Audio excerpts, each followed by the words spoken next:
Sì. Allora, raccontaci un po' di questo Imperfetto, il tuo nuovo romanzo, è nuovissimo, no?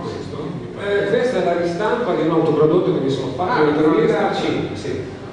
Questa è una storia molto articolata, perché ho mandato un manoscritto a Bernardi, lui mi aveva detto va bene, te lo pubblico io, all'epoca era Flaconi.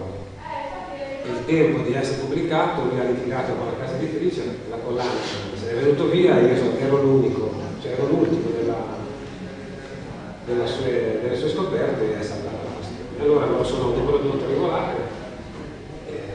La fortuna ho avuto, chiamala come vuoi, con 2000 copie del romanzo.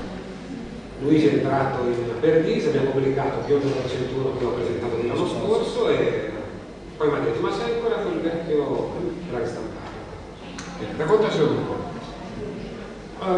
Sì, un romanzetto interessante che ha tutti i canoni del noir e però li ho stravolti in maniera, li ho voluti usare tutti.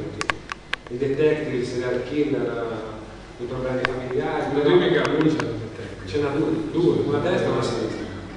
E niente, le ho messe tutte dentro e poi gli ho ridato una linfa nuova perché sono uno di quelli della nuova corrente, cioè proprio di troncare con la tradizione del noir italiano e dargli un po' di nuova linfa perché credo che ne abbia bisogno moltissimo. In cosa consiste questa nuova linfa? Nuova linfa vuol dire che non stare a usare sempre gli stereotipi classici che usano il 90% degli autori, sempre le solite menate, le solite storie, i soliti racconti dritti, ma dare un po' un senso un po' più compiuto ai romanzi e non badare soltanto alle menate dell'investigatore. Faccio un po'